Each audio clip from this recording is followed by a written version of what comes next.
Well, welcome along. Here we go again. It's the instant fan call-in reaction. So this is your chance of coming on board and obviously having your say. There's obviously a lot of people quite upset about the fact that we didn't actually take the game to them. So it'd be interesting to hear your views. For me, it's the job done. Like I said, at the end of the day, we got the early goal. It was Chelsea that needed to come at us. And at the end of we got the win. But you know what I didn't realise? It's the first time we've beaten Chelsea in the same season in all competitions twice in 38 years. So, yeah, great win. Like I say, it was a bit of a stat that I wasn't 100% sure of. 38 years since we last beat Chelsea in all competitions, not just in the Premier League, but in all competitions, twice in a year or in a season.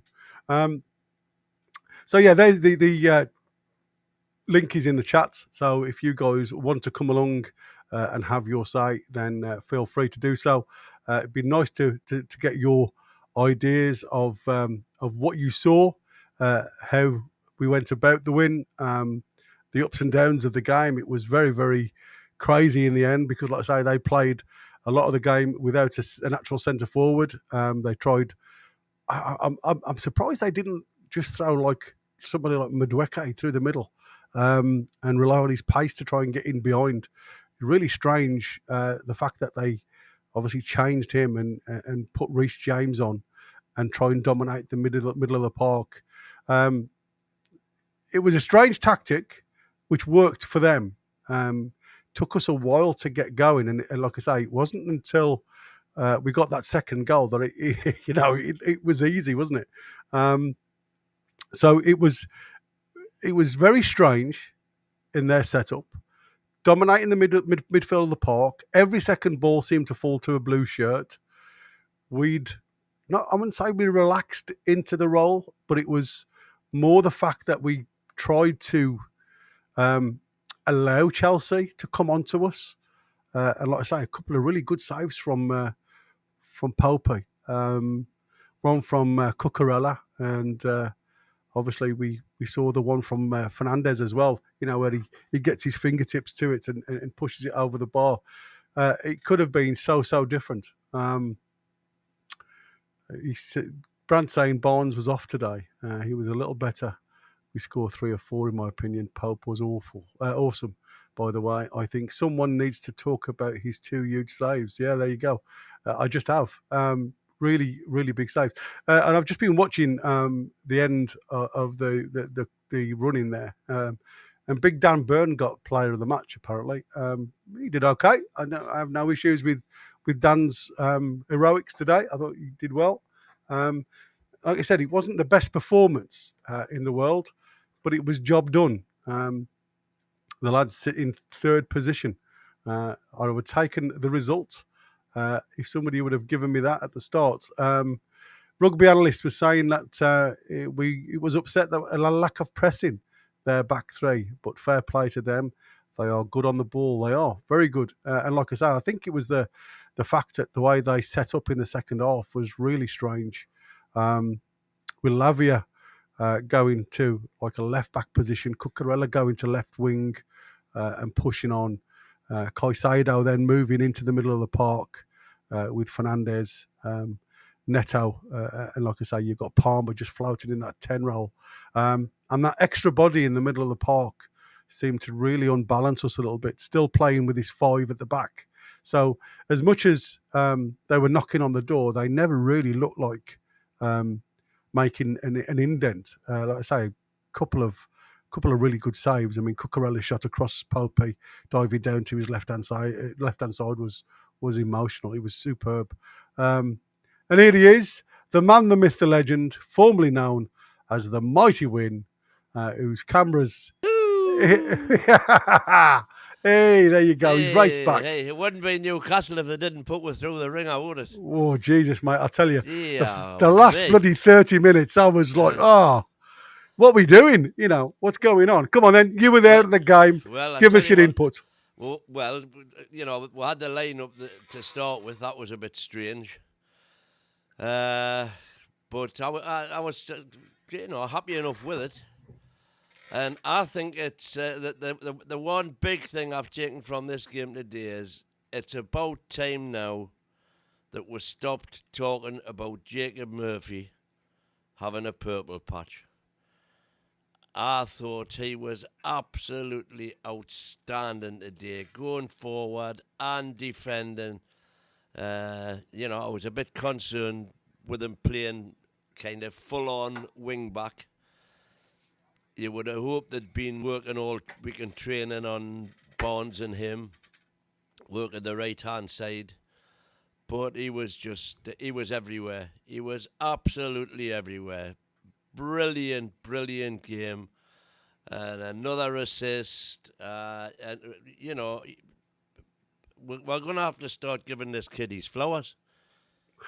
It's I mean, I'm probably the worst culprit. I'm desperate to get him Wemo. But will you get the work rate and the passion and not a little skill and tenacity that he's got right now? It'll be a hard act to follow, I tell you. It'd be a nice position to be in. You wouldn't be sweating if you had to bring him off the bench anymore. But it was hard to see which team had the 10 men at times in that game for me. I'm saying, why the hell?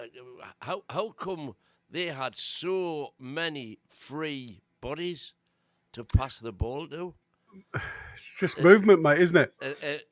Honest to God, and I was seriously getting worried in the second half. Yeah. You had right to as well. There's one out, and then we're missing sitters again. Back to the bad old habits. The one thing that we seem to have, improved markedly on is we don't give the ball away sloppily now in midfield the way we used to. At least when we lose the ball now, it's when somebody's trying an adventurous, attacking ball, or at the end of a move that's finished in a shot of some description. So we aren't losing the ball now in midfield. I thought Gordon could have been off 5 minutes earlier because he in the space of 3 minutes, Nick Pope who was getting brickbacked for not, for his poor, his slow, shall we say, distribution. And twice he was going to throw, which would have been a perfect ball to Anthony Gordon, and Gordon's going no, because he obviously couldn't run anymore. Which again is not surprising when you consider the clattering he was getting all the time without any protection. Again, we're talking about the referee on Thursday, John Brooks, and how we'd done well when he's been in the middle, but by God, he didn't do us any favour there. Chris, the American Mag's in the chat there saying, update the predictions. It's all done, mate. The American Mag reigns on. He's saying update because obviously he got the 5 points today. So did he get 2-0? He had 2-0. Did he? So he's 2 points ahead of you now at the top. Yeah, of the tree there. I know. And he's paid $4.99 just to rub it in. We'll take your money. Make sure it's our paycheck at the end of the month. What paycheck? Exactly. But no, good day at the office. Listen, I would have taken a win. I didn't care how it came. Yeah, exactly. The one thing that shocked me, though, mate, out of all the cards that were thrown around, we ended up with more yellow cards than they did, and I can't believe how the likes of Caicedo, Cucurella didn't get yellow cards. Yeah. Even Neto. I mean, for me, Livramento, I think, is going to have a really sore ACL. If you have a look at that challenge that Neto did on him, taking him out, the way he come down on his leg, during the commentary, I thought he's gone. I really did. because his knee buckled underneath him. He landed directly on his leg, on his right leg. There were a and it few looked like nasty,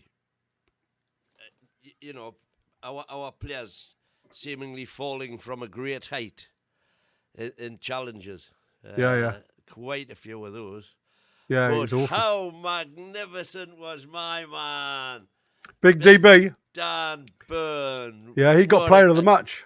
Well, I would give Murphy man of the match. Yeah, well, the TV said it was Dan Burn. But Dan Burn, without a doubt, close contender. Another magnificent England class game. Wonderful Yeah, he did well. performance. I mean, you're right, because I mean, obviously at 10:30 this morning, I went and had a look around, and lots of rumours saying that no trips, no Willock in the ground, and you start thinking, oh, okay, so lads haven't turned up, they're obviously not in the squad. Who's going to come in? What's going on there? And you think straight away, well, Kraft will just fill in at right back. You'll keep the same setup. Kraft will drop in.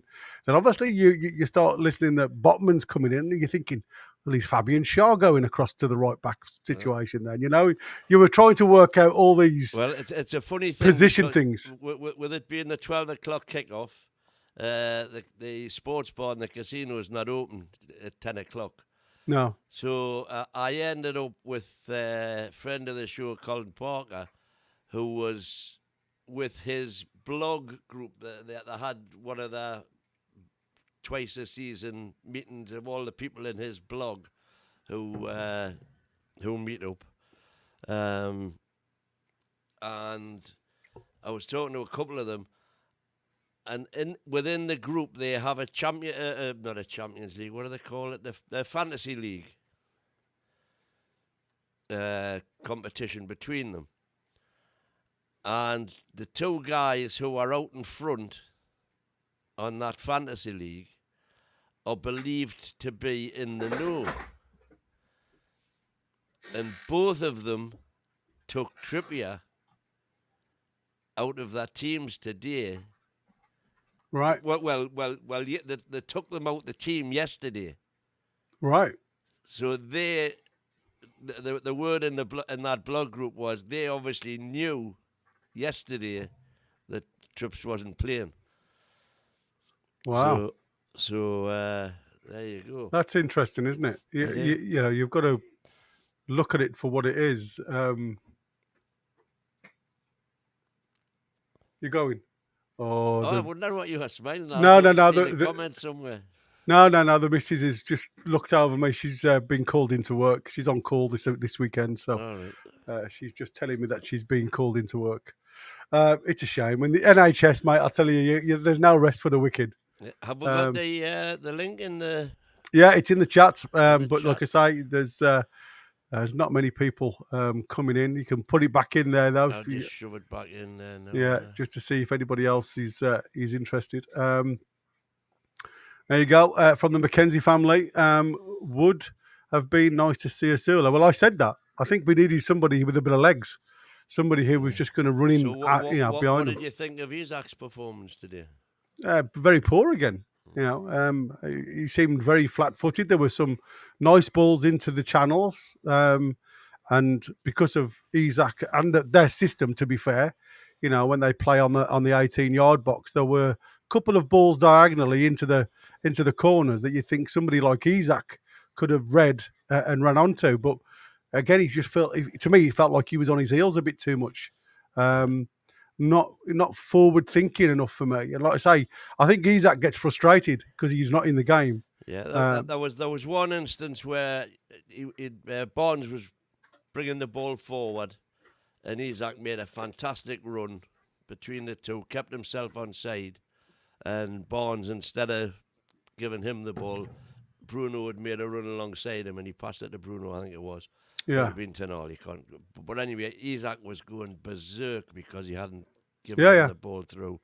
And he had as the pair of them crossed, like seconds after that move, you could see him having a word with Barnes. Yeah.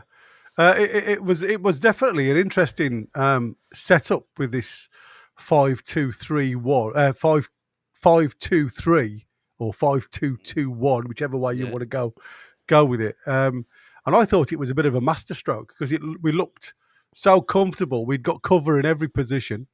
It was only until, like say, the sending off, we seemed to lose a little bit of. I don't know whether it was the mentality.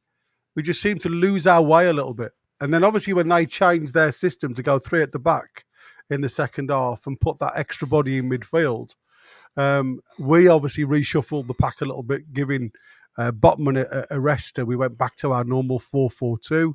Then obviously Gordon coming off, but we never seemed to gain. For me, we never really got to grips with the game afterwards. We didn't. It's an absolute fact, and we couldn't understand. I mean, you know, you're our tactical guru, right? Can you explain to me why, when a team goes down to 10 men, why the attacking team just doesn't pretend, right, it's still 11v11. I'm going to put one man up front all the time and leave him there. Yeah. Because that then surely forces... Thank you, Christopher. You're getting carried away because you're at the top. Yeah, exactly. Told you there's going to... Who said there was going to be twists and turns? You did. The last 3 games. Yeah, so there you go. That them have gone to Newcastle United clips. Andy Ford, Paul, and Mark Irwin, and Jordan Laws. So there you go. You guys have all been given a membership by our illustrious leader. Welcome on board. Yeah, indeed. So go on, mate. What was you saying? Yeah. So if you just leave a body up front, it's automatically taking at least one of their players out the game. And if it happens to be Alexander Isak, you can bet your life they're going to leave 2 there. So that is then taking 2 away from the press or the tactics that they are intending to do. And that seems to me to be such a simple ploy. Any time the opposition goes down to 10 men, why is it not employed?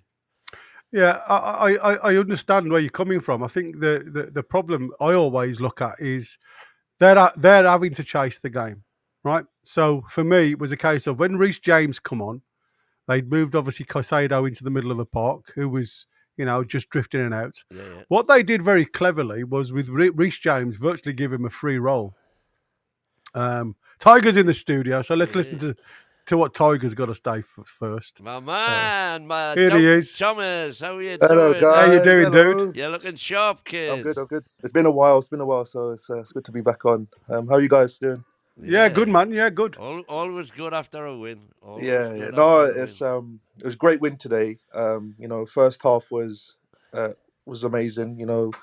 But then the second half was poor from us. I thought, I don't know what the tactics were. Like I've said it like many times this season. Like they're 10 men and we're just like 10 men behind the ball. Like, but I think I think the biggest problem for like going into next season is I think we need a new set of wingers. I think for me that's the problem. I think we need a new right winger and I think we need a new left winger. I think Gordon stays. I think Barnes, if he goes, he goes. But I think we need 2 world-class wingers going into next season. Because and you don't consider Gordon to be a world-class winger? No. Like Gordon he's a quality winger, but I think we need like a world-class right winger and then another winger that's like versatile for both wings, right? And will we be able to get a right winger who's performing as well as Murphy's performing at the minute? Do you know what Murphy's done well this season? But it still baffles me how he's got 20 GA. Because you know what he does that one good cross for the goal, and then like majority of his crosses are so poor. Like he doesn't even look up. There was one poor cross today. that was, But it's not shall just we it's say, not just today. It's throughout the whole marginally season. But look, underhit. I'll still keep Murphy as a backup winger. He can't be the starting right winger for next season. I think we need like another like a Buemo or like a Elise type winger. But for me, like how like there's like people saying like, oh, the staff will learn from this, and they'll like how many times have we said this? Like the staff are gonna learn. Like he needs to know this already, how to change the tactics in the second half. Like if we're not performing well, he needs to know like, okay, I need to change it here, change it here. But this is why like next season's very important for him, because if we're gonna keep saying, oh, he's learning, then there's something wrong with like at the club, innit? Well, he's learning, and what he's learned so far has got him into third place Yeah, I know, in but front of like Man City, I just don't in like front of the second Chelsea. half tactics that he does. It's just it's annoying. It's frustrating, especially against 10 men Chelsea. Yeah, I think it was more, like I said, we said before, didn't we? There's 3 cup games in the next Yeah. 3 games, right? And I honestly believe, Leicester have just gone 1-0 up. Can you believe it? Leicester won, Nottingham Forest 0, Leicester won, as we said that. What did I say? Twists and turns. Twists and turns, mate. Yeah, exactly. You know, for me, it was a case of, it wasn't great second half. I totally agree with you. And I think the sending off, we went literally from the sending off. I think we lost some of our shape. I think we went a little bit too let's get at them, yeah. And I think what Eddie tried to do in the second half was more the fact they're chasing us now. Don't lose your shape. Stay with your shape. And I think what happened was every ball that went out, where you're reliant on the likes of Anthony Gordon to get on, and behind them, didn't seem to have that half a yard of pace today. And for me, somebody well, who did. By the way, what was that? It looked like a clear penalty. Does you're saying he didn't have the half a yard of pace? He left him for dead, and the kid took him out in the box. Or was that Reece James on Gordon? No, there was a couple of really good tackles. To be fair, I mean, listen, body checks and stuff like that. You're going to get into a game, and that's what I said. What Chelsea are very good at doing is not getting out of the way. Cucurella is one of the best in the land for body checking you and making it look like a foul on him. Very clever football. Caicedo's another one. 2 players to me that potentially could have been off the field of play with red cards. Never mind not having a yellow card in the entire game. Get a yellow card was. I have no idea. Crazy. I have no idea. I really don't. But you know they are spoilers. That's Chelsea's game. They get under your skin. They frustrate you. And when you get frustrated, things start going wrong. And I thought the longer the second half went on in our current situation, the more frustrated we got as a team because we were only 1-0 up. I am with you. And I think the lads realised that this game has got to be taken to Chelsea. But the gaffer wanted them to keep the shape. He wanted to keep the mentality, if you like, and it was only towards the end where the likes of Gordon, you could see, was starting to run out of legs. You could see the need to protect Botman. It's his first game back. They are these gaps are starting to appear. And when you're not playing with a striker, you've got 3 centre-backs without a striker to actually look for. But what was happening from them, the likes of Reece James, who had this free role, were actually running into these gaps. The likes of Cucurella was getting into the half spaces. Neto was moving right to left. And it was a case of who was picking up who at the time. Yeah. Nobody seemed to know whose man was who at that time when they started to move things around and then try and control that middle of the park. And that's when you saw Miley come on. Now, I was disappointed in Miley. I thought Miley got bossed today. I think he got bullied. Don't get me wrong. There's a couple of times where he played the right ball. But I think he actually got himself, you could see it was men against boys.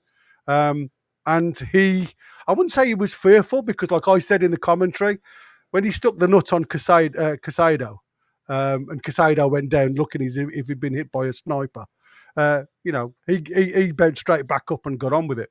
But I don't like the dirty tactics of Chelsea. And I think our lads started to get really frustrated that the referee hadn't protected us enough. And I think when you start getting that frustration, the game plan goes out the window. I thought Bruno was very lucky not to get a red card, because there was a couple of, when he got the yellow card, there should have been a yellow card just before that when he dragged Fernandes to the ground in the penalty box. So again, you can't have it all your way. And I think that was the reasons why Eddie saw the fact that between them, one of them was going to sit down. So he's taken Bruno off. He's done the right thing to try and calm the situation down. Because Fernandes earmarked Bruno. There was some words said in Spanish, whatever you want to call it, and it was just tittle-tattle, and nobody was ever going to control that. So I think Eddie Howe just took the water, threw it over the fire and said, come and sit down. And that's when we started to look a little bit all over the shop when it come to the setup. And like I say, when you've got nobody running in behind when they're pushing on, and that's what annoyed me a little bit. That's why I think Asula would have been your outlet, because he would have sat on the last man. He would have been the one who went and said to Colwell, well, come on, come and stand with me then. I'll take you over here. I'll take you over there. You've got an outlet then.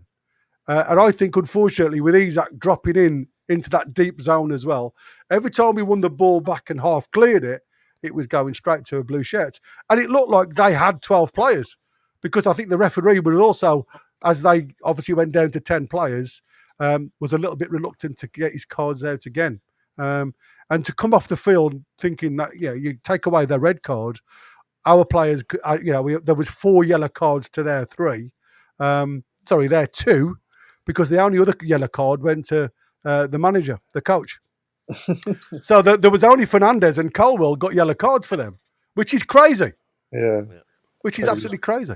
And 4 of our players, if you count Kraft, Bruno, who else was it? Shaw, not Tonali. It was Shaw, Bruno, Murphy got one and Kraft was the other one.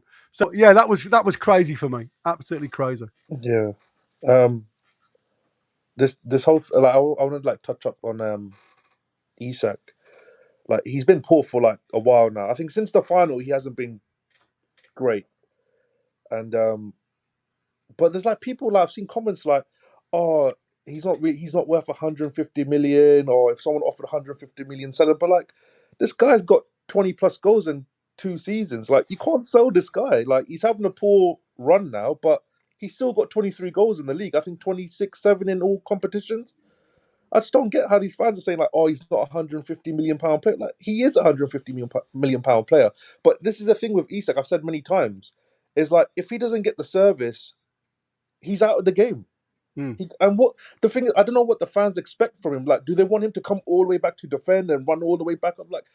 He's gonna pull his hamstrings if he does that every game. You know what I mean? But we expect that of Murphy, and that's what I said. If you look at the Murphy's game today, playing right wing back as well as a right winger at times, and that's why, like I say, I think sometimes you have got to look at it for what it is. And you're right, players need service to shine. But I do think sometimes Isak makes the game hard for himself. There was that ball that went over to the back stick where he had time to control it and maybe just slot it into the back stick. I don't know why and he tries to volley it. Exactly. He does it week in, week out. So he does get the opportunities. And then there was also the instance when Bruno thought, oh, well, Tonali's done it and Murphy's done it. I'm going to try it. He should have squared that ball. Yeah. Greed, a selfishness there, which I didn't like. Yeah, but I think apart from that, it's a great win. I thought Botman coming back was good. Fantastic win. You can see his class, and I can't wait for him for next season because he's going to be the starting left centre back, and then we're going to get that quality. You're going to drop Dan Burn? Shut up, man! You're mad. Listen, I'm not saying sell Dan Burn. You said you're going to drop him. Burn and Shaw need to be dropped next season, yeah.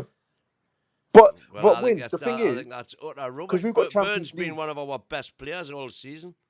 But the thing is, Win, we've got Champions League and Premier League. Fantastic again tonight. No, he was. I think he got man of the match, right? He did, yeah.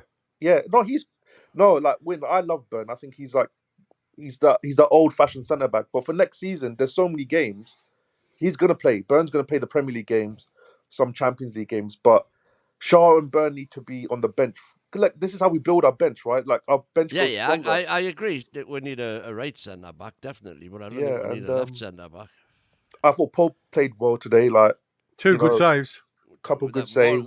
One in particular, when we're under the cosh at the end there. Yeah. Both of them. That low to the left hand side and that tip over at the top from Fernandez gets his fingertips to it. I mean, whether it was hitting the bar or not, it was a fabulous save because that was an outstretched hand. I mean, he couldn't get any higher.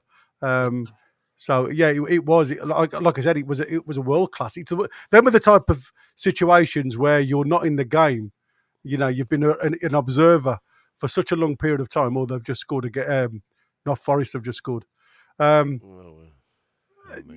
for me, it was a case of when you're an observer in a game, your concentration has to be shit hot. You can't afford to sit on your laurels. And I thought Popey did exactly that. He showed the concentration levels were there. And when he was called upon, he was outstanding.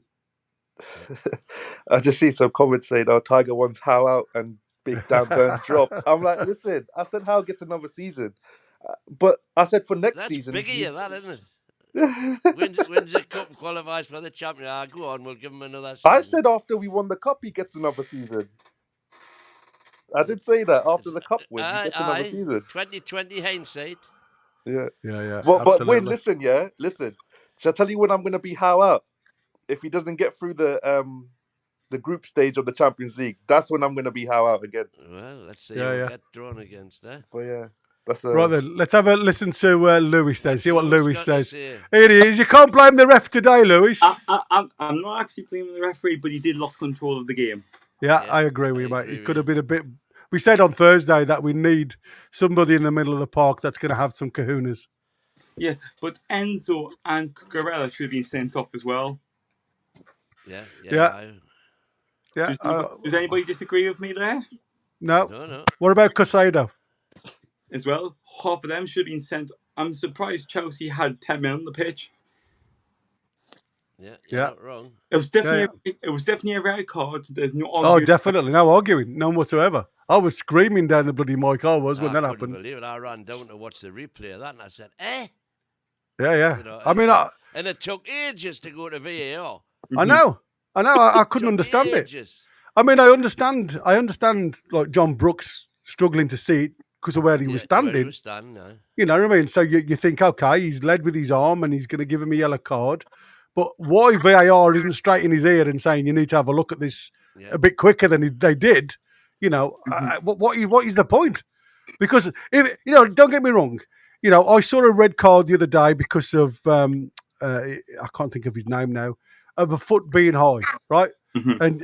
And he was watching the ball, and the ball, he went to control it with his foot high, and the player comes in, drops his head, and he gets kicked in the face. Now, I sometimes look at a second yellow card in that instance and say, is that dangerous play?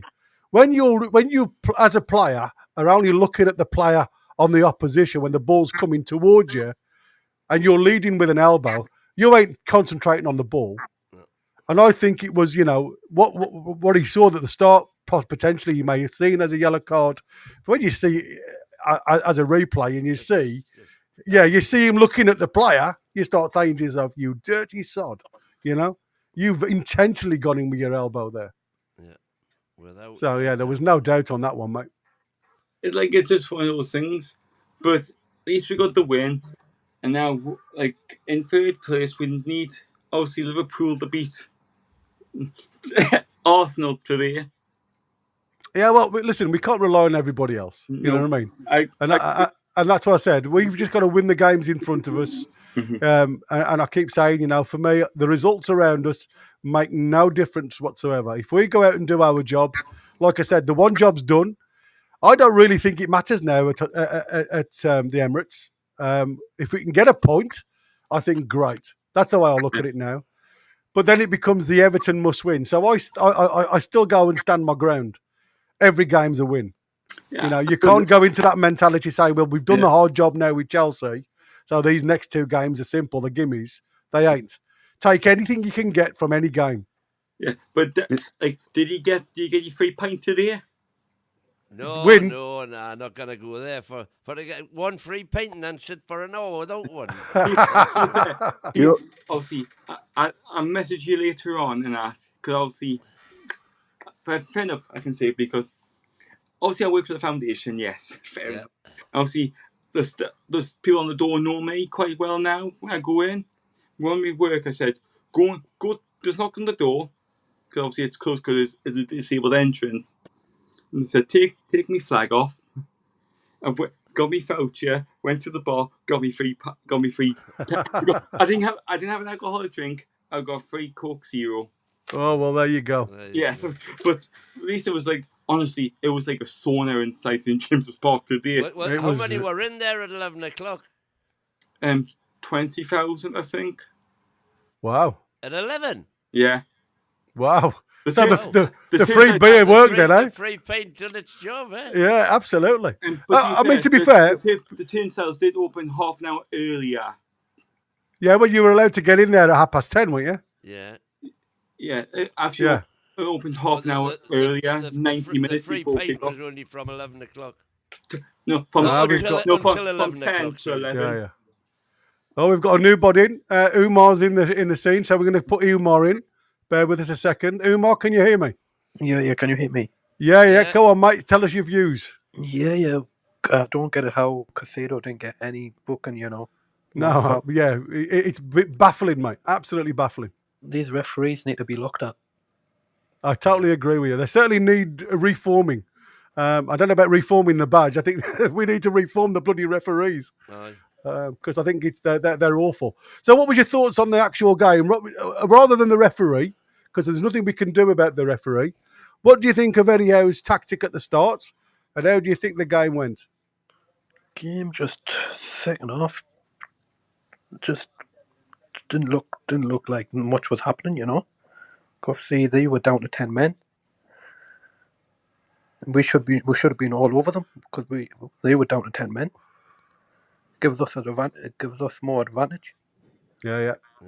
I think he was very lenient once he'd given the red card, wasn't he, towards some of the players. But I do think when you look at their ability of Chelsea, take the dirtiness away, they're a clever side. They know how to play. Even with 10 players, they look more threatening with 10 players than they did with 11. And it took us a while to actually get going. In that second half. And I think with Eddie, it was more the fact of don't lose what you've already got. It's up to them to come and get us now. But like I say, I still think, for me, there's still two players that started that game that are probably still in a pre-season mentally.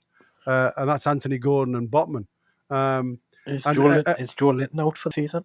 Well, he was in the stands. He'd got his old shirt on. And I must admit, he looked fabulous in the crowd. But, listen, is it worth the risk? If I'm honest with you, is it worth risking a player who's only 80% when I'm not saying all three games are must-wins? I can't see him playing against Arsenal. So let's see where we're fixed after that. It might be we don't need him. Exactly. Why risk a player? If we beat Arsenal, then it doesn't even matter. If we doesn't matter. No, exactly. Has Arsenal got anything to play for now? Because they've bottled the Champions League. Well, it's pride now, isn't it? It's purely pride. It's just pure pride. They'll want to get one over on us because of beating them 3 times already this season.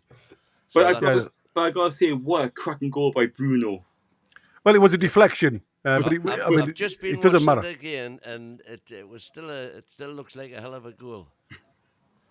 So, what do you think? Obviously, if we qualify for Champions League, how much will we be able to spend in the summer? How much do you think realistically? 300 million. I've been hearing. That would be nice. That would be nice. They reckon we've got 60 million cash. So if you want to amortise the whole lot, then you could get to 300 million. But I certainly think we'll be 150. It'll be interesting to see what happens on June the 30th. That's what I'm looking for. That's the first part of the buying group for me, because it's like I say, there's a number of teams now over the ceiling of AFP. So you have got to look at it and say, if they're in the same situation as we were in last summer, in June the 30th. Could be a scramble for players. We've already earmarked Anyway, apparently Jefferson's in the house. Yeah, here he is, the man, the myth, the legend, also known as Jefferson. Hi, Jeff. Hey, Jeff. What's happening, people? What's happening? Go on then, mate. Throw us your views. Well, it's like the Robbie Williams album, "Sing When You're Winning," I guess. And I was singing a lot because I've got a couple of Chelsea fans, one that lives next door to me, one that lives underneath me.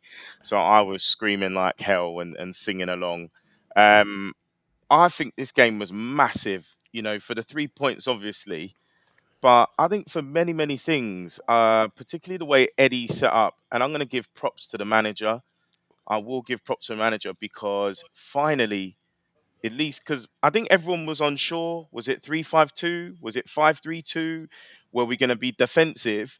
And actually, according to TNT and the way the shape looked up, it ended up being 4-2-3-1, which is what a lot of us have been screaming at for probably about the best part of a year.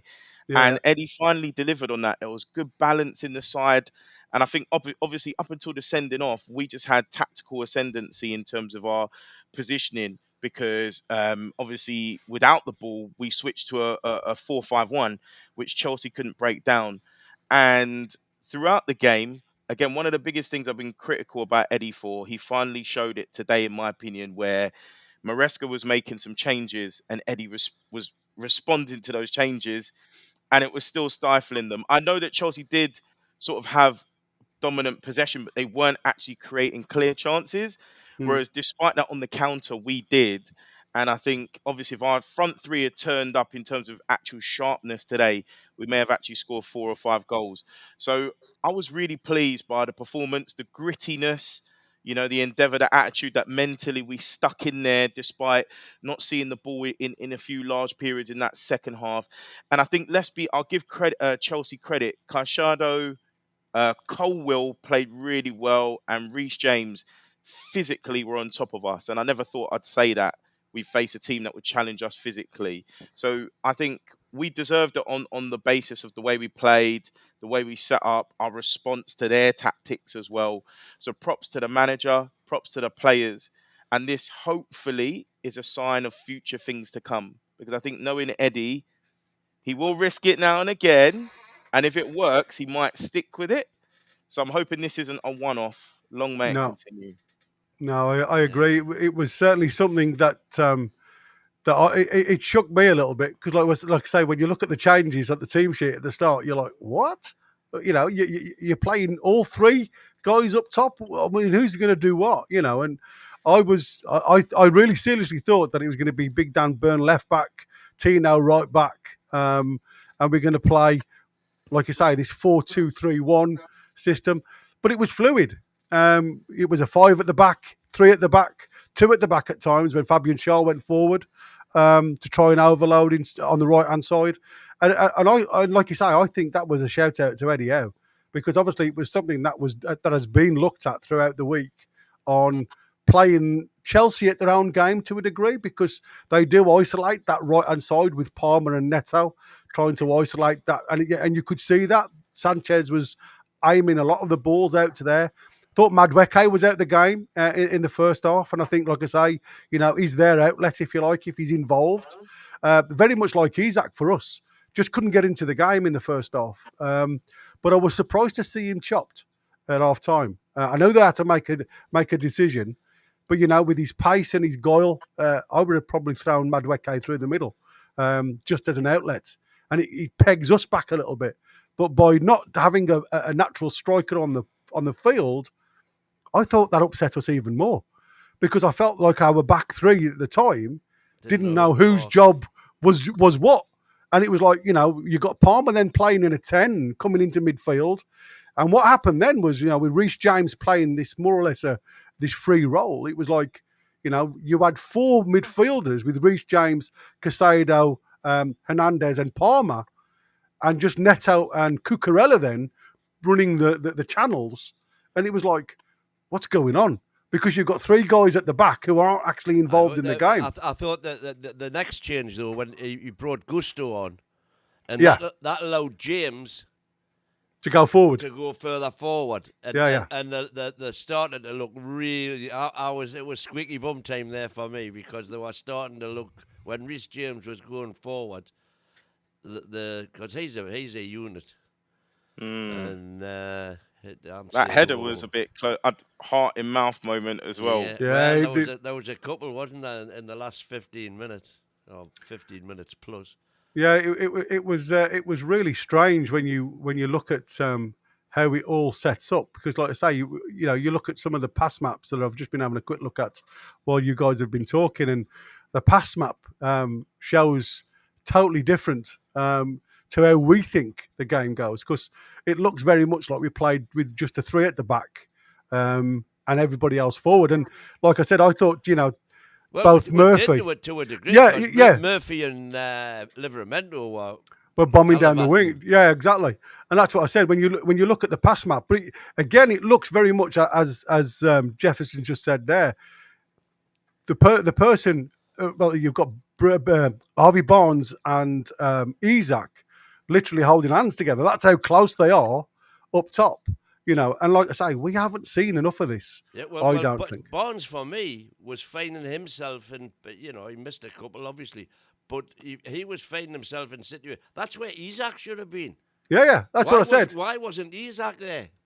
Yeah, I mean, I don't think it was Barnes' best game that I've ever seen him play, but the endeavour to get to the places and the positions, I thought he was a threat. I love his work rate now. He was a threat throughout, I thought, and like I say, he was a constant thorn in the side. He hasn't got that trick and that bit of pace, to he's direct, on the rest of his game. Yeah. Well, I think again, you're asking players to switch. Like I always say, the Wurzel Gummidge world, where you put a different head on. When you take him out of that central position, Harvey Barnes, and they put him when Gordon went off into more of a left side. In the first half, they switched. Yeah, they were. That's what the gaffer was saying. They wanted him to confuse. But again, it didn't quite work out for Harvey Barnes on the left-hand side. No, and that's it only where lasted about 5 minutes. 5 minutes, and then they come back again. And they went back to where they were. Well, what you got then, you see, is what runs Harvey Barnes was doing from that side with Murphy running past him. Gordon wasn't. Gordon's more of a touchline player. He likes to hug the touchline and spread play. And then obviously you don't get the benefits of wing play then, unless you're going to naturally run down the wing and cross the ball. Yeah. Gordon likes to attack the box. So coming from that natural left, if you notice, Gordon always goes down the line but cuts back into the box. Yeah, and Harvey Barnes just likes to play central. Harvey Barnes will just work his way centrally because he wants players to overlap him. He'll give the ball and then diagonal run into the box in a more central area because there's going to be, that's where he's got all his goals from, isn't it? Majority of the goals has come between the 6-yard lines. And I think that's what you miss from Anthony, what we don't get from Anthony Gordon. And I think, like I say, you've got two different players that both can play in zones, but I just don't think you're getting the best out of Anthony Gordon at the minute. I think Anthony Gordon's probably 2 or 3 games away from being match sharp, and we ain't got that. No, he's not fully fit yet. He'll be back next season. But I was pleased with Botman. I thought Botman, was sharp in the air. He looked good. There was a couple of times when he threw his body on the line and blocked shots, which is what you wanted. Again, I couldn't really fault any of the 5 at the back. But I was surprised with Tino. I thought when I saw Crafty warming up, I thought Tino was coming off because he blocked a shot from Neto, a cross from Neto that seemed to twist his leg out after he'd come down, and he hobbled, he winced a bit when he took that on the ankle, and I'm thinking, is that his ACL being tweaked again? So again, we got to watch this space with him because we ain't really got a natural player to come into that part apart from Dan Byrne now. What's happened to Target again? I ain't got a clue. Have you guys heard anything? Has his rash come worse again? What's happening? He's bathing in E45 as we speak. I mean, we are probably sell him in the summer, right? Well, I think we've got him, mate. I think we've got to start offloading some of these players now that just aren't even squad players anymore. And there was somebody in the chat there about Willock. Is that Willock's end of the season, do you think? I think is that Where his was time? he? Is he injured today? Willock was apparently. Yeah, that's why he wasn't even in the squad. And Trips, is he's injured? Yeah, Trips that's is dead, yeah. That's why they never even turned up. And that's what I said. I knew at 10:30 that there was something wrong because usually you get the videos from the journals coming through of the players turning up, and there was no sign of Trippier or Willock. And then obviously the rumours were that Botman was back in the side, and you start thinking, oh, okay. And then Murphy's in the side with Gordon and Harvey Barnes, and you're like, okay, what system's this? This is going to be one for the mantelpiece. If we go, like you said, the three up top with a 10, because like I say, it just doesn't happen with Eddie Howe. But I thought it was good to see. It was nice to know that we have got something else to choose from.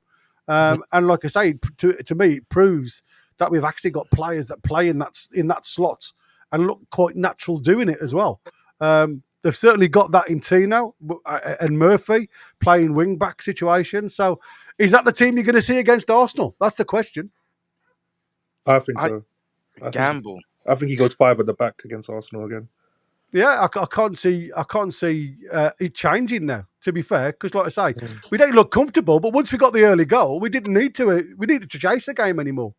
We just wanted, we needed Chelsea to come at us to leave spaces in and behind. I just wished Isak was a little bit more mobile at times. He's looking really. He's carrying summit, isn't he? Tired, man. He's not fit. Tired. I would have risked it making another attacking change before the end, just to give him a bit of mileage left in the tank. But what I would say is, Win will probably love this, but one of my criticisms about Eddie was, being able to learn from his mistakes.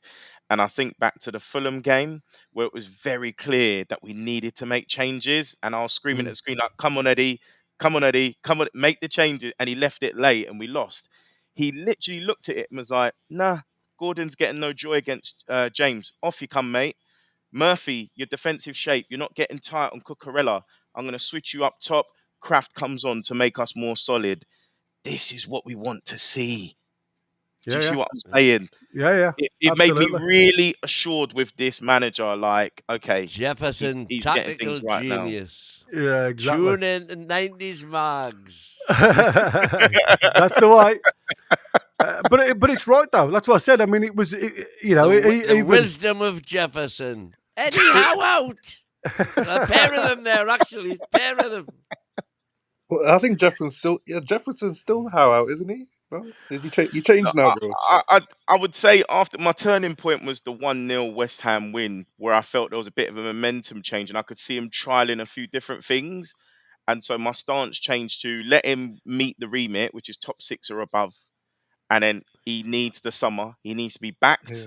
And then he needs a clear set of games. I'm talking potentially the first third of the season. So we're looking at 10 to 12 games where we're able to judge, okay, where is the progress? So we need to see the progress, but he needs to be back to do that. So I'm more of a stance of being fair about it because I think he's earned it now. He's earned it. And here's a question. Playing, he's learned from his mistakes. Do you think Isak will be rested versus Arsenal since he's 60% of himself? Do you rest him against Arsenal? I would. Well, I mean, anything you get at Arsenal now is a bonus, isn't it? Yeah, I would save him for Everton. That's the bigger game. Yeah, I could see. I think there's probably something in that because, like I say, for the last couple of games now, I haven't seen Isak flowing fully. Apart from he just looked. Listen, conspiracy theory that goes out there now is Isak's playing this way because he wants to go. That's going to be the conspiracy theory, okay? And I said at the start of the watch along, the build up, if you was to look at our squad with all the so-called players that are moving this year, the squad doesn't look very healthy. You know what I mean? Doesn't matter how much money you're going to get in. When you look at all the players that are linked to elsewhere, our squad gets decimated. And I cannot see how any coach can build a squad from rumours. So it's like I said, I don't think there's any truth in that. I think one by one, all the crown jewels have virtually scotched the rumours, haven't they? Well, if you listen to what they say publicly, but like I said, money talks. I don't think anybody's not for sale. I think if the right money comes in, you are going to get there. Well, one of the problems we have, which was brought up in the conversation we had before the match with the lads off the blog, was by anybody's yardstick, Isaac should be earning £300,000 a week. If he goes anywhere else, that's what he'll get. Yeah. Now, is he happy sitting on 120 now? What's been offered to him? Because we understand he has been offered new terms. Are they anywhere near what he knows he will get elsewhere? And is he still so happy at Newcastle that he'll forgo that extra money for the time being until we get the money in the coffers? That could be a sweetener. Look, this is all we can afford now, but as soon as we're, if we keep growing like we're growing, the money will come in and you will be rewarded. But when my thing, like, matter on that situation, I don't think Isak goes to any other Premier League club. I've always said, like, he stays at least one more season, the Champions League season. I think he goes to Madrid. Like, Madrid will come for him because they're going to rebuild the next 2 seasons. Now Xabi Alonso is going to come in. I think they need a striker. I think they'll sell Vinicius Junior or Mbappe, because Madrid fans are like, they're sick of Mbappe. They're like saying he's got one more season. So if he flops next season and Isak scores another 20 goals in the league plus, they're going to, boom, here's the 150 million or 120 million. He's going to go back to La Liga. And it would be good. Go to La Liga. I don't want to see him at Arsenal, Liverpool, Man City. Don't want to see that. But yeah, I think he stays. I think he has to be the highest. If he gets a new contract, he has to be the highest earner at the club. 250. There needs to be a sell-on clause as well, I think, for the club. I think the club will need to have those assurances. We'll get the money for, round about what he's worth. I actually think he will go to Barcelona, because I think Lewandowski now, he's getting older. Barcelona are going to be in need of a striker. They don't have the money at the moment, but 2 seasons gives them enough money, time to get that money available. I think with Madrid, their recent model has been either, letting players run their contracts down, getting them on a free, or signing sort of cheaper foreign players from abroad. 2028 to wait for Isaac. That's the one. That's what I'm saying. So we need succession planning. We need good succession planning, because I think, unfortunately, that reality may come in the next couple of seasons. But I think Tiger's right. I think we definitely have him for next season. But I don't think he goes to Barcelona. They can't afford him. They got no money unless they sell one of the big hitters, like right now. Yamal. I don't think they sell Yamal, but one of the big stars. They can't afford 150 million. They have to sell part of their stadium to fund. They have to sell their rights. Yeah. I say in 2 years' time, I don't know if their stadium will be built by them, but it could be more reality. I'm just thinking in terms of, like you're saying, they would have to sell Mbappe, which I can't see that happening, but I can see them selling Rodrigo, because he's been probably the least prolific out of their front line, and Endrick, is one for the future for them. I think that's one to watch. Yeah, it's just like, I don't think they'll sell Mbappe, but the Madrid fans, like the hardcore ones, like they're obviously their standards are very high as a fan base. So they're all saying, like, Mbappe's been poor this season. Like, he's got one more season, because they're expecting Mbappe to win in the Champions League, La Liga, everything. So for them, it's not like, this is the difference between their fans and our fan base. You know what I mean? Like, if Mbappe was scoring 20 goals he's the best, whatever. But for Madrid fans, that's the norm. You know what I mean? Like, Exactly. Yeah. So it's crazy. Yeah. Listen, there's obviously people were questioning some of the substitutions from Eddie Howe, and obviously I wanted to get your opinion, because, like, we seem to lose our way a little bit in that second half with the substitutions.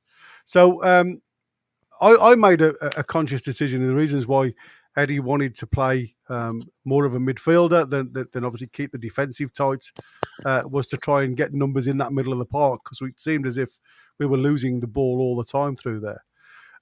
Yes, I mean, I'm not saying Miley had the best game in the world, but I mean, obviously he's still learning. Do you think that was a poor decision, Miley for Botman at the time? It was confusing. Botman was obviously struggling, so had to come off. It wasn't a tactical decision. Botman was done. So then, what do you do? And so that was when I would have put Kraft there. I would have bought Kraft then. Like, so you'd have bought Kraft into the middle. Well, I think Burn could have gone in the middle, or Shaw, or whatever. Like, and then Kraft could have went on the right of the three. Well, that's what he did do when he came on, of course, and Murphy went further up. Yeah, further up. Yeah, I mean, like I said, for me, that individual substitution was mainly for Botman. Yeah, and he went to a back four instead of a back five then. Yeah, with Maley going into the midfield to try and compete in there. Yeah, as opposed to 5-2-2-1 or whatever you want to call it. And that's when you've got the likes of the Reece James then moving further forward, and what that was to try and pull our midfield that he just showed up out of position, because obviously then you've got players that are just moving further forward. And like I say, as we didn't get on to grips with that very well, but don't you think do sometimes. Go on. One thing I noticed though, it released Bruno, so I think Miley tucked in closer to Tonali, and if you notice, Bruno finally got on the ball and started crafting some opportunities, particularly that one where they did the 1-2 to Barnes. Barnes was put through, and then he should have whipped it across to Gordon at back post, and then Bruno got in the box and then lashed that volley over. So again, tactically spot on from Eddie. By putting Miley in, not only do you get the physicality, but you get someone that's equally or decent in possession, because I think it felt like we needed to get hold of the ball a bit more, and then that released Bruno further forward. Yeah, I mean, the only criticism of Miley is he looked lightweight. You know, he was brushed off the ball.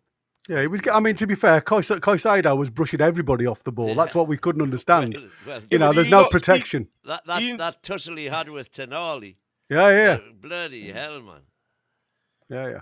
There's not many people get the better of Tonali, but ask Caicedo how his head's feeling after Miley headbutted after the headbutt. Yeah, that's what I said. I'm so glad.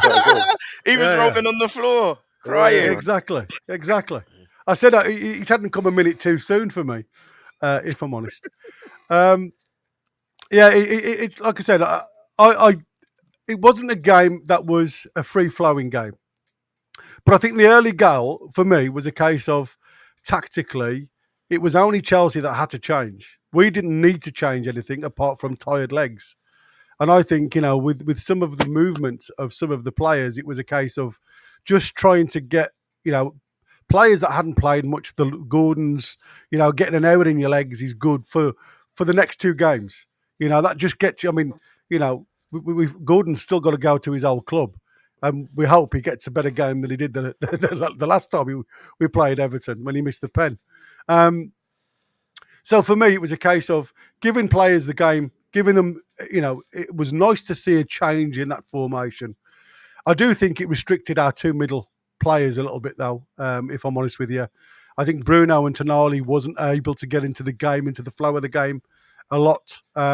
It was nice to see, like you said, Bruno getting into those little channels, and you had Fabian Shaw coming into the six out of the back line a lot more. And I know there's been people saying, why can't Fabian Shaw go and play as a DM? Well, we've tried that in the past and it hasn't worked very well. But it's nice to see that support. And like I say, what you lose with Trippier against teams like Chelsea is when Trippier's in the side and not Murphy, he does that. He goes and slots into that sixth role. Very similar to how Caicedo was playing for Chelsea in the first half. He comes out of that right back position and doubles up then in the midfield. And I thought we handled that in the first half really well. I didn't think Caicedo doing that caused any trouble. Obviously, the outlet was always going to be Gordon. So Chelsea seemed to be in the same situation as we were against Villa. The difference is, I didn't think we, again, made the right decisions in the final third at times.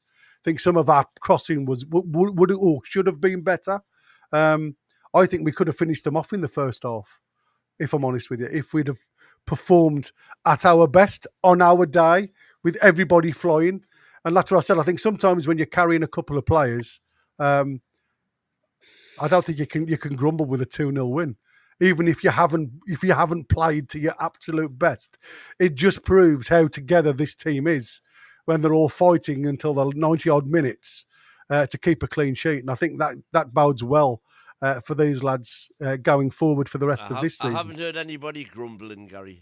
No, that's what I'm saying. You know, like I said, as much as they come to upset us by getting into us, getting challenges in, and like I say, how the referee protected some of them, I don't know, but he did, and that is it. But like I say, for me, I think we've come out.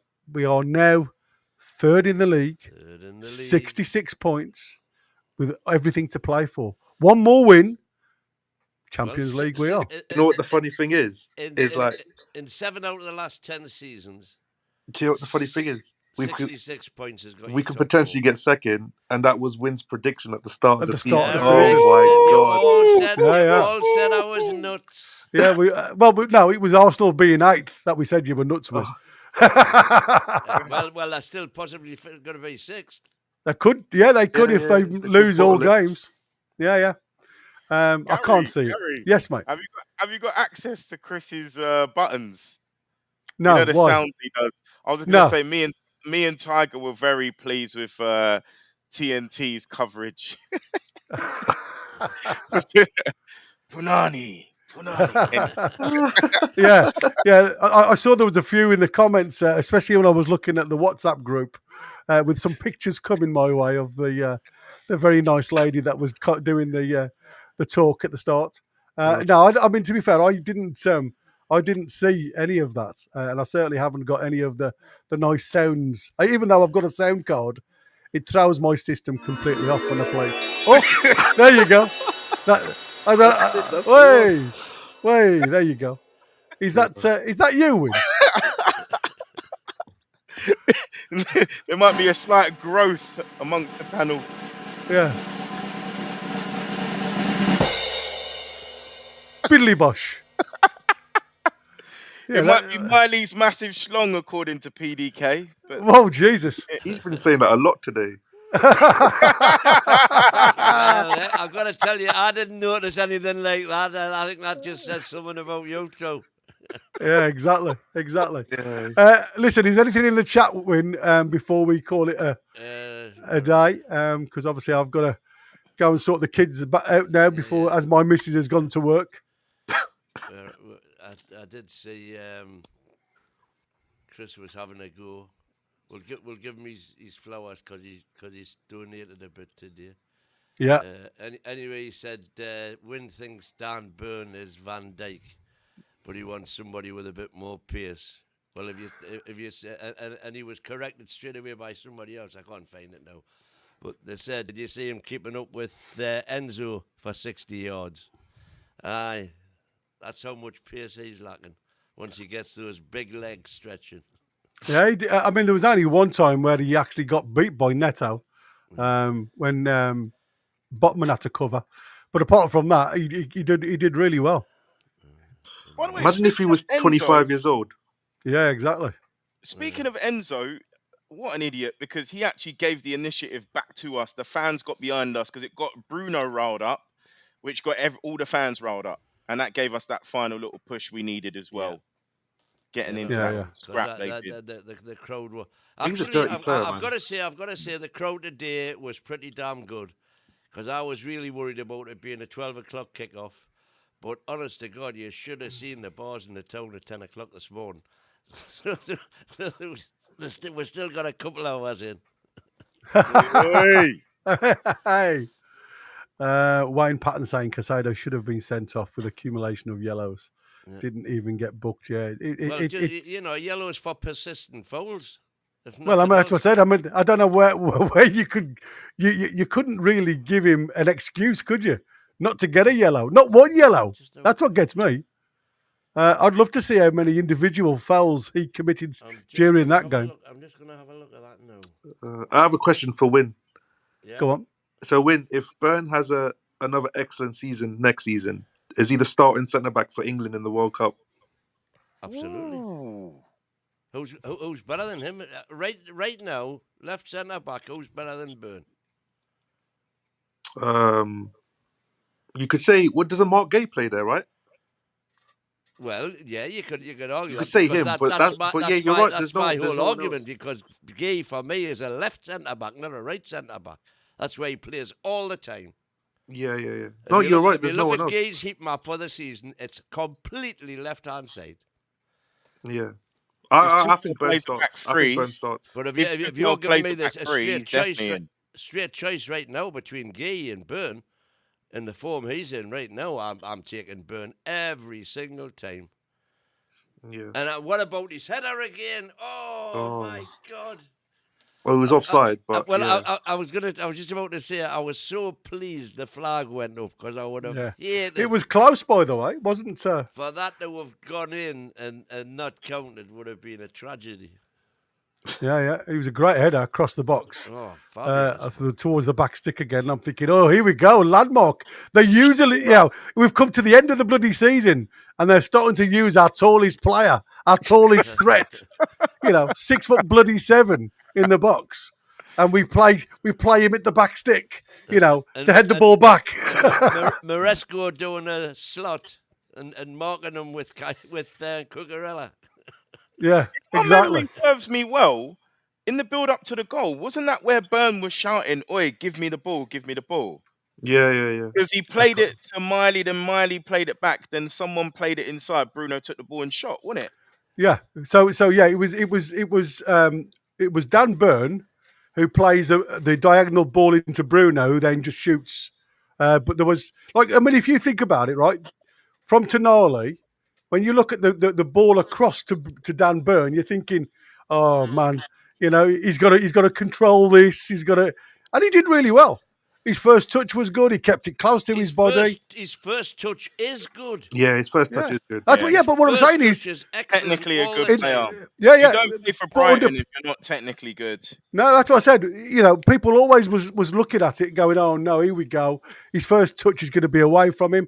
And you look at the couple of touches that Harvey Barnes had today in front of goal. If them were better, he'd got a shot at goal, hadn't he? Right, yeah, absolutely. So, that's what I said. When you look at the technical ability under pressure, that's what I'm on about. But he kept his head, he kept the touch, and then obviously fed Bruno the ball, who had the shot that went in. And like I say, slight defection off Gusto, but you've got to have the shot at the end of the day. Yeah. Anyway, the main thing is 3 points in the bag. Yeah. Third in the league, another happy week ahead. Come on, you Gunners. Away the lads! Away the lads! Did you see? Did you see anything regarding the fouls? So 13 fouls to our 9. That's what they've got. Caicedo only committed 4 fouls. Well, there was 13 in the whole match by then, which seems very light, if I'm honest with you. Yeah. But the point we're making is that he wasn't blown up for fouls that were fouls. No. There was a couple of quite nasty ones. That's the whole point. Similar to Ryan Yates. Do you remember? I swear Ryan Yates was in double figures for fouls. And if you remember, I'll tell you what this game reminded me very, very much of, the Bournemouth game, where they were literally kicking us off the park and the referee was giving us no protection at all. And crazy. we ended up losing that. And I thought, this has got shades of Bournemouth when I was squeaky bum at the time. Yeah, defo. And because that second half wasn't a pleasant watch. Yeah, I've just looked at Brandt's. Fabian Schär's first foul gets a yellow, which was half as bad, if you like. Not even close to some of the fouls that had gone against us in the first half, especially. And I found that a little bit harsh on Fabian Schär. Yeah, he comes through the back of him, but Christ, how many times did they come through the back of us? Committed 1 foul all day, Fabian Schär. Yeah, and gets a yellow card. That was the one he got the card. Do you know another thing that was bad? I think I was hearing on on the commentary, at half time, all the Chelsea players were surrounding the referee, and I'm thinking, Why is he not booking them? Yeah, Book them. Not allowed to do it anymore. You're not allowed to. Apparently. Well, because what I noticed there was that Enzo was. The referee's going to put, and Enzo was pointing to his armband saying, "I'm the captain, I'm allowed to," more or less, you know. Yeah. Yeah, well, Enzo is allowed to as the captain, but only Enzo, not the rest of the bloody crew. Yeah. And that's what I said. I mean, you know, I've just seen in the chat apparently that that Maresca was blaming the crowd apparently for the red card because it was the noise from the crowd that changed the referee's mind. But I'm not being funny. You know, you haven't got to be a rocket scientist to realise. WWE, that was Paul Dummett against Everton. Did you hear the commentary? They said SummerSlam in the Premier League. It was mad. I mean, I haven't seen that type of stuff in the MMA. Never mind anything else. It's crazy. Anyway, boys, I'm going to have to say ta-ta because the kids are I'm going to go as well. Hungry. Thank you so much for coming on. Coming on, Jefferson, Tiger, Lewis, Umar. Thanks for all the super chats, Chris and